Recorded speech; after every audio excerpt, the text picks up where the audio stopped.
Clockwork Part 1. Once upon a time, when a time ran by clockwork, a strange event took place in a little German town. Actually, it was a series of events, all fitting together like parts of a clock.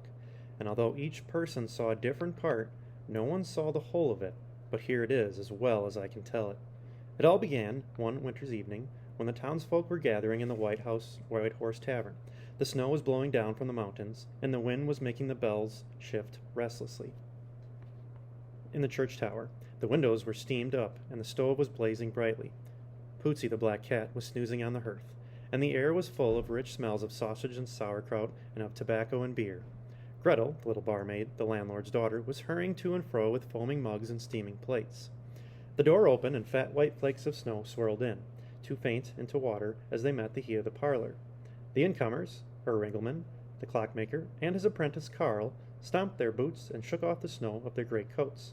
"Ah, it's Herr Ringelmann," said the Burgmaster. "Well, old friend, come and drink some beer with me. A mug of what's-his-name, your apprentice.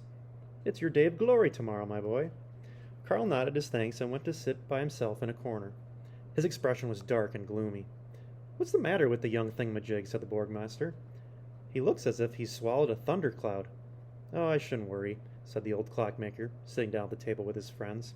"He's anxious about tomorrow. His apprentice is coming to an end, you see." "Ah, of course," said the Burgmaster.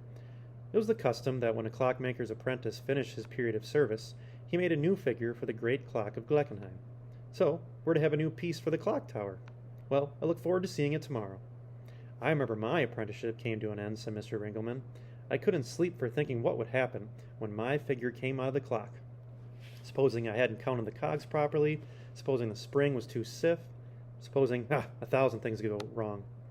It's a heavy responsibility." "Maybe so, but I've never seen the lad look so gloomy before," said someone else. "And he's not too cheerful a fellow at the best of times." It seemed to the other drinkers that Herr Ringelmann himself was a little downhearted, but he raised his mug with the rest of them and changed the conversation to another topic. "I hear young Fritz the novelist is going to read us a new story tonight," he said. "I believe so," said the Burgmaster. "I hope it's not as terrifying as the last one he read to us. Do you know I woke up 3 times that night and found my hair just standing on end thinking about it?" "I don't know if it's more frightening hearing them in the parlor or reading them later on your own," said another customer. "It was worse on your own, believe me," said yet another. "You can feel the ghostly fingers creeping up your spine, even when you know what's going to happen next. You can't help but jumping when it does." Then they argued about whether it was more terrifying to hear a ghost story when you didn't know it was going to happen, because it took you by surprise, or when you did, because of the suspense waiting for it. They all enjoyed ghost stories, and in Fritz in particular, for he was a talented storyteller. The subject of their conversation, Fritz, the writer himself, was a cheerful-looking young man who had been eating his supper at the end of the parlor. He joked with the landlord and laughed with his neighbors, and when he finished he called for another mug of beer, gathered up the untidy pile of manuscript pages beside his plate, and went to talk to Karl. "Hello, old boy," he said cheerfully. "All set for tomorrow?" "I'm looking forward to it. What are you going to show us?" Karl scowled and turned away. "The artistic temperament," said the landlord wisely. "Drink up your beer and have another on the house, in honor of tomorrow." "Put poison in it, and then I'll drink it," muttered Karl. "What?" said Fritz, who could hardly believe his ears. 2 of them were sitting right at the end of the bar, and Fritz moved so as to turn his back to the rest of the company and speak to Karl in private. "Hey, what's the matter, old fella?" he went on quietly. "You've been working on that masterpiece for months. Surely you're not worried about it. It can't fail." Karl looked at him with a face full of savage bitterness. "I haven't made a figure," he muttered. "I couldn't do it. I failed, Fritz. When the clock chimes 10 tomorrow, the mechanism will bring all the figures out in procession, and everyone will be looking up to see what I've done. But nothing will come out. Nothing." He groaned softly and turned away. "I can't face them," he went on. "I should go and throw myself off the tower now and be done with it." "Oh, come now, don't talk like that," said Fritz, who had never seen his friend so bitter. "You must have a word with old Herr Ringelmann. Ask for his advice. Tell him you've hit a snag. He's a decent old fellow. He'll help you out." "You don't understand," said Karl passionately. "Everything's so easy for you. You just sit at your desk and put pen to paper, and stories come pouring out. You don't know what it's like to sweat and strain for hours on end, with no idea at all to struggle with materials that break and tools that go blunt, or to tear your hair out trying to find a new variation of the same old theme. I tell you, Fritz, it's a wonder I haven't blown my brains out long before this. Well, it won't be long now. Tomorrow you can all laugh at me. Karl the failure. Karl the hopeless. Carl, the first apprentice to fail in 100 years of clockmaking. I don't care. I shall be lying at the bottom of the river, under the ice. Oh, it's depressing. Fritz had to stop himself from interpreting what Carl spoke about the difficulty of working. Stories are just as hard as clocks to put together, and they can go wrong just as easily, as we shall see with Fritz's own story in a page or two. Still, Fritz was an optimist, and Carl was a pessimist, and that makes all the difference in the world.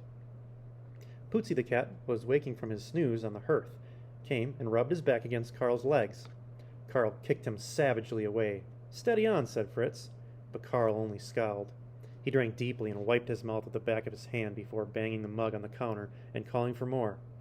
Gretel, the young barmaid, looked anxiously at Fritz. She was only a child and wasn't sure she should be serving someone in Carl's condition. "Give him some more," said Fritz. "He's a drunk poor fellow. He's unhappy. I'll keep an eye on him. Don't worry." So Gretel poured some more beer for Carl, and the clockmaker's apprentice scowled and turned away. Fritz was worried about him, but he couldn't stay away any longer, because the patrons were calling for him. "Come on, Fritz, where's the story? Sing for your supper. Come on, we're all waiting." "What's it about this time, eh? Skeletons? Ghosts? I hope it's a nice bloody murder." "Nope, I hear he's got something quite different for us this time, something quite new." "I've got a feeling it's going to be more horrible than anything we could imagine," said Joanne the woodcutter. While the drinkers ordered mugs of beer to see them through the story, and filled their pipes and settled themselves comfortably, Fritz gathered up his manuscript and took up a place by the stove. To tell the truth, Fritz was less comfortable himself than he had ever been before with one of these storytelling evenings, because of what Carl had just told him, and because of the theme of his story. Well, the start of it anyways. But after all, it wasn't about Carl. The subject was really quite different. There was also another private reason for Fritz to be nervous. The fact that he actually hadn't finished his story. He'd written the start all right, and it was terrific, but he hadn't been able to think of an ending. He was just going to wind up the story, set it going, and make up an end as he got there. As I said now, he was an optimist. "We're all waiting," said the Borgmaster. "I'm looking forward to this story, even if it does make my hair stand on end. What's it called?" "It's called," said Fritz, with a nervous glance at Carl, "it's called Clockwork." Name of our book. "Ah, very appropriate," cried Herr Ringelmann. "Did you hear that, Carl? This is a story in your honor, my boy." Carl scowled and looked down at the floor. "No, no," said Fritz hastily. "This isn't about Carl, or the clock in our own town. Nah, it's all quite different. It happens to be called Clockwork." "Well, set it going," said someone. "We're ready." So Fritz cleared his throat and arranged his papers and began to read. So now this is like the story within a story. Fritz is telling this story within our story. So we need like transition music. Da-da-da-da-da-da. Okay. Fritz's story. "I wonder if any of you remember an extraordinary business at the palace a few years ago. They tried to hush it up, but some of the details came out, and a bizarre mystery it was, too. It seems that Prince Otto has taken his son Florian hunting, together with an old friend of the royal family, Baron Stelgratz. It was the dead of winter, just like now. They set off in a sledge for the hunting lodge up in the mountains. Well wrapped up against the cold, they weren't expecting to be back for a week or so. Well, what should happen only 2 nights later? The sentry on duty at the palace gate saw a commotion down the road and heard the whinnying of horses, in panic, making a terrible racket, and looked, though he couldn't be sure, as if a sledge was being driven to the palace by a madman. The sentry raised an alarm and called for the lights, and when the sledge got close enough, they could see that it was the royal sledge, the very one the prince had set off in only 3 nights before.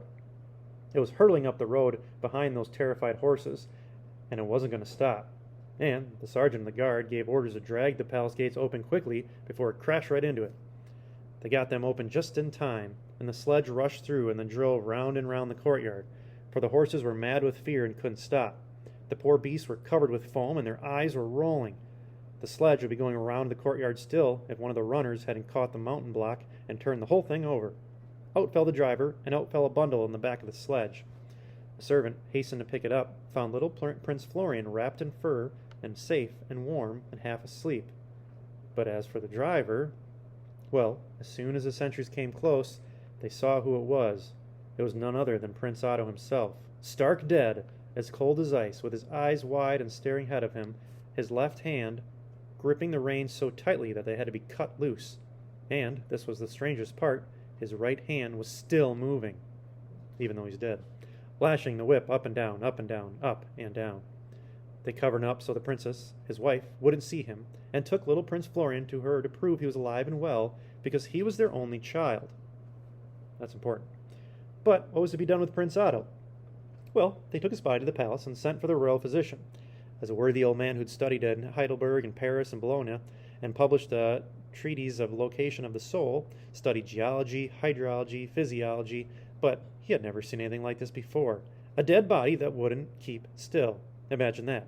Stretched out, icy cold on a marble slab, with his right arm lashing, and lashing, with no sign that it was ever going to stop. The physician locked the door to keep the servants out, brought the lamp closer, and bent low to look, whereupon his eye was caught by something in the clumsy arrangement of his clothes. So, avoiding the lashing right arm, he carefully unfastened the cloak and the fur coat, and underneath the jacket and the shirt, laid the prince's chest bare. And there it was, a gash across his breast just above the heart, crudely sewn up with a dozen stitches. The physician got his scissors, snipped them away, and nearly fainted with surprise because when he opened the wound, there was no heart there. Oh my gosh. Instead, there was a little piece of clockwork, just a few cogs and springs and a balanced wheel, attached in subtle ways to the prince's veins, ticking away merrily, in perfect time with the lashing of his arm. Well, you can imagine how the physician crossed himself and took a sip of brandy to calm his nerves.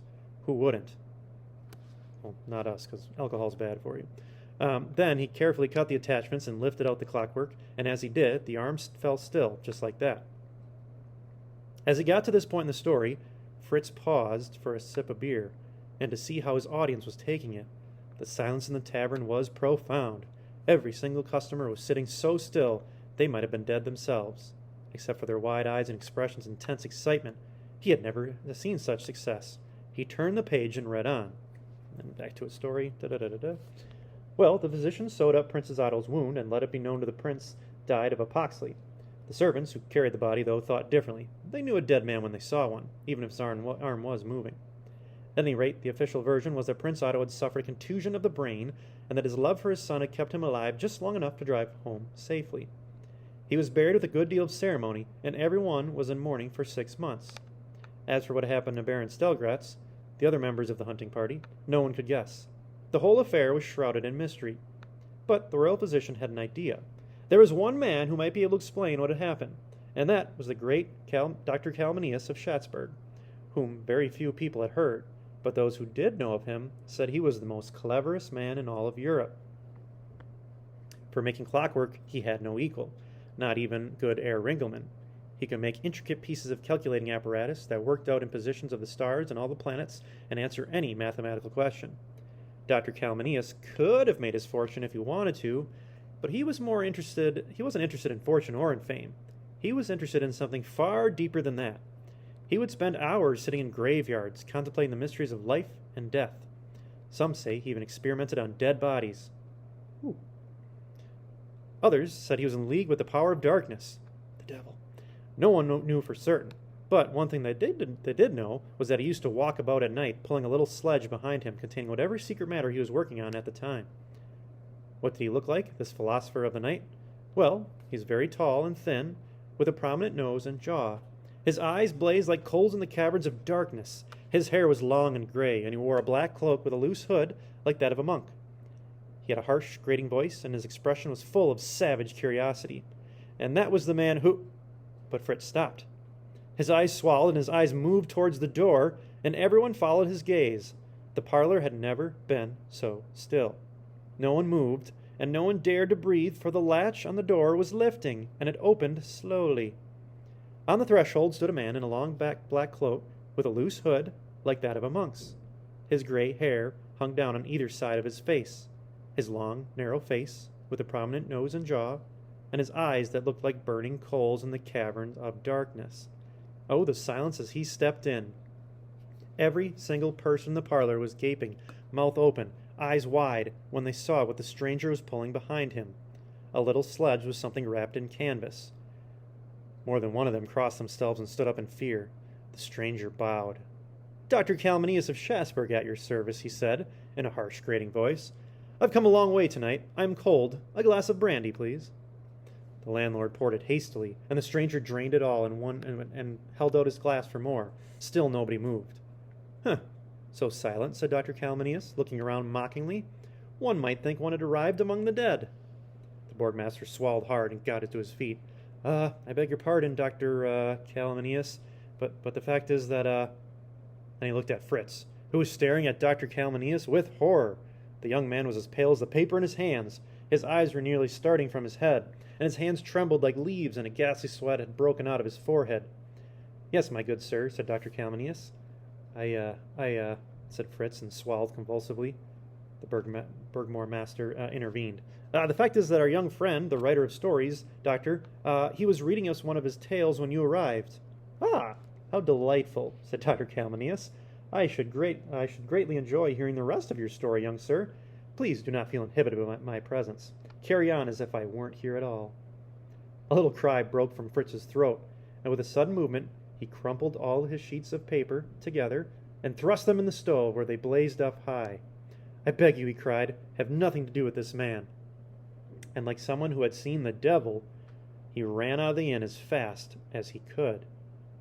Dr. Calminius broke into a wild, mocking laugh, and at that several of the other good citizens followed Fritz's example and left their pipes and mugs of beer, grabbed their coats and hats, and were off, not even daring to look at the stranger in the eye. Herr Ringelmann and the Burgmaster were almost the last to leave.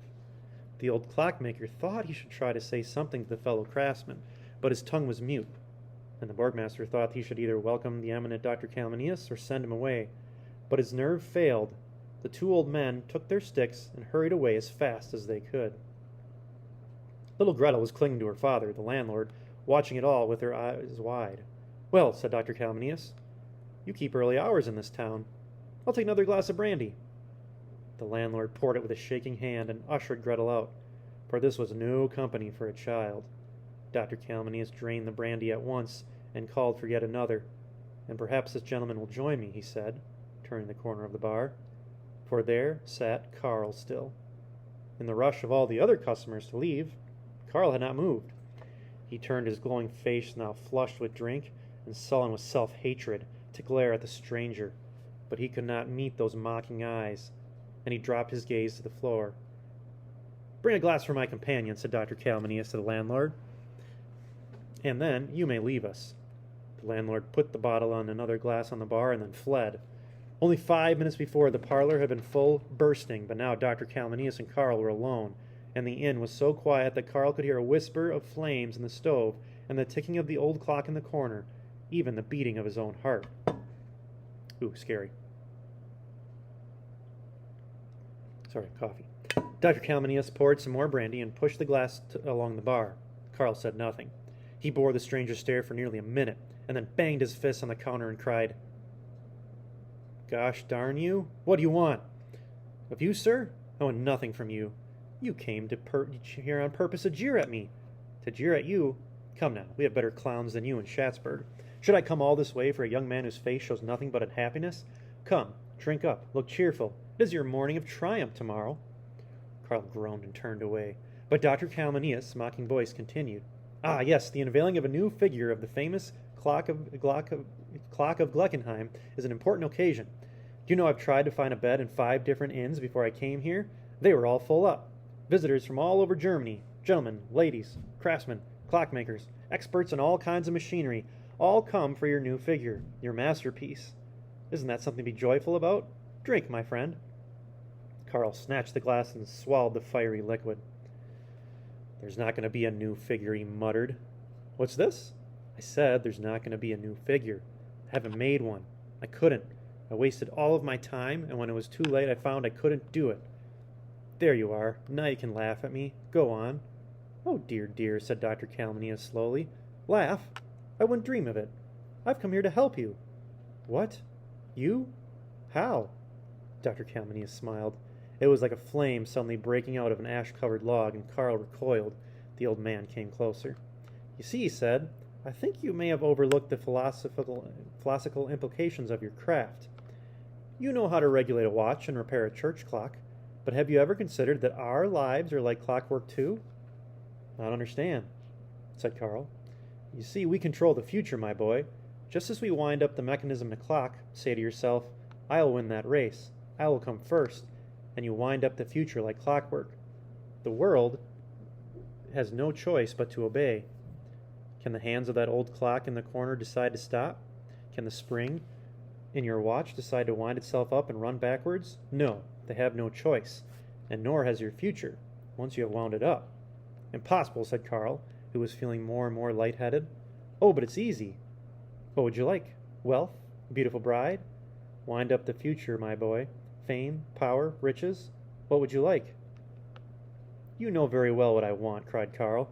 I want a figure for the clock, something to show for all time what I have spent in making it.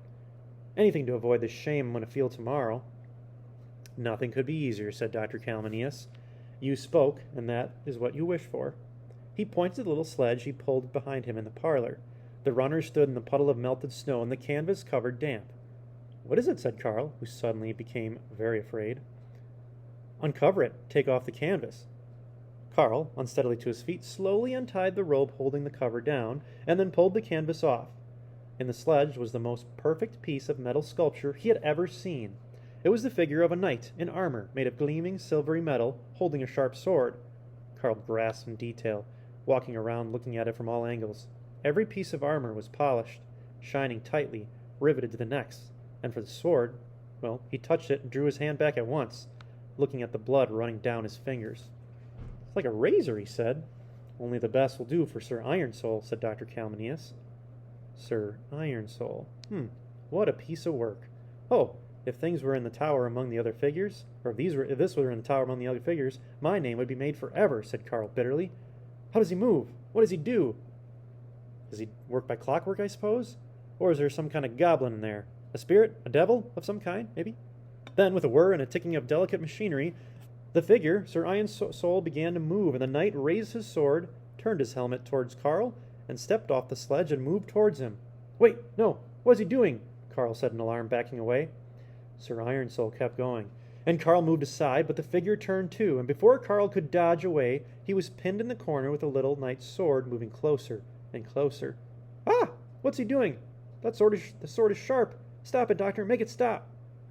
Dr. Calminius whistled 3 or 4 bars of a simple, haunting tune, and Sir Ironsoul fell still. The point of the sword was right at Carl's throat. That's the song he whistled. The apprentice eased his way past the figure and sank into his chair, weak with fear. What? How did that start? This is uncanny. Did you set it off? Oh, I didn't start him, said Dr. Calminius. You did. I did. How? It was something you said. You see, his mechanism is so delicate, so perfectly balanced that one word and one word alone will set him moving. And he's such a clever little fellow, once he's heard that word, he won't rest until his sword is in the throat of the one who uttered it. What word? Carl said fearfully. What did I say? Clockwork, goblin, move, work, spirit, devil. Once again, Sir Ironsoul began to move and turned around implacably, found Carl, and set off toward him. The apprentice was out of his chair and flashed cowering in the corner. That was it, he cried. Stop it again. Please, Doctor. Dr. Calminius whistled once more, and the figure stopped. What is that tune? Said Carl. Why does he stop for that? Well, it's a little tune called The Flowers of Lapland, said Dr. Calminius. He likes that, bless him. He stands still to listen to it, and that tips his balance wheel the other way, and he stops. Ah, what a marvel, what a piece of work. But I'm kind of afraid of him. Ah, come now. Afraid of a little tin man who likes a pretty tune? It's uncanny. It's not like a machine at all. I don't like it. Well, it's a great shame. What are you going to do about tomorrow? I shall be watching with great interest. No, said Carl in anguish. I didn't mean, well, I don't know what I mean. Well, do you want him? Yes, no, cried Carl, beating his fists together. I don't know. Yes. Then he is yours, said Dr. Calminius. You have wound up the future, my boy, and it has already begun to tick. And before Carl could change his mind, the clockwork maker gathered his long cloak, swept up his hood over his head, and vanished out the door with his sledge. Carl ran to the door after him, but the snow was so thick that he could see nothing. Dr. Calminius had vanished. Carl turned back to the parlor and sat down weakly. The little figure stood perfectly still with his sword upraised and the blank metal face gazing at the young apprentice. He wasn't a man, Carl muttered. No man could make this. He was an evil spirit. He was the He clapped his hands over his mouth and looked in terror at Sir Ironsoul, who stood motionless. Ah, I nearly said it, Carl whispered himself. I must never forget that. And that tune, how does it go? If I can remember that, I'll be safe. He tried to whistle it, but his mouth was too dry. He tried to hum it, but his voice was shaking. He held out his hands and looked at them. They were trembling like dry leaves. Perhaps if I have another drink, he said, and he poured some more brandy, splashing most of it on the counter before he got some in the glass, and he swallowed it quickly. That's better. Well, after all, I could put him in the clock, and if I bolted him to the frame, he'd be safe enough. He wouldn't be able to get out of that no matter what words anyone said. He looked around him fearfully. The parlor was as silent as a grave. Then he lifted the curtain and peered through the window, but there was not a single light in the town square. Everyone in the world seemed to have gone to bed, and the only ones being awake were the clockmaker's apprentice and the little silvery figure with the sword. Yes, I'll do it, he said. So he threw the canvas over Sir Ironsill hastily, pulled on his coat and hat, and hurried to the town square to unlock the tower and prepare the clock. Now, as it has happened, there was one other person awake, and that was Gretel, the landlord's little daughter. She could not sleep at all, and the reason for that was Fritz's story. There was one thing she couldn't get out of her mind. It wasn't the clockwork in the dead prince's breast, it wasn't the horses foaming with terror, or even the dead driver behind him. It was the young Prince Florian. She thought, poor little boy, to travel home in such a frightful way. She tried to imagine what terrors he must have faced, alone in that sledge with his dead father. She shivered under her blankets and wished that she could comfort him. And because she couldn't sleep, she thought she'd go down and sit by the stove in the parlor for a while, because her bed was cold. Uh-oh. So she wrapped up a blanket around her shoulders and tiptoed down the stairs just as the great clock in the tower was chiming midnight. There was no one in the parlor, of course, except for the cat, and the lamp was burning low, so she didn't even notice the canvas in the corner and sat down with her hands at the stove. What a strange story that was going to be, she said to Pootsy, stroking his ears. I'm not sure people ought to tell stories like that. I don't mind ghosts and skeletons, but I think Fritz went too far that time. And didn't everyone jump when the old man came in? It was as if Fritz conjured him up out of nothing, like Dr. Faust conjuring up the devil. The sheet of canvas fell softly to the floor, and the little metal figure turned his head, raised his sword, and began to move towards her. End of part 1.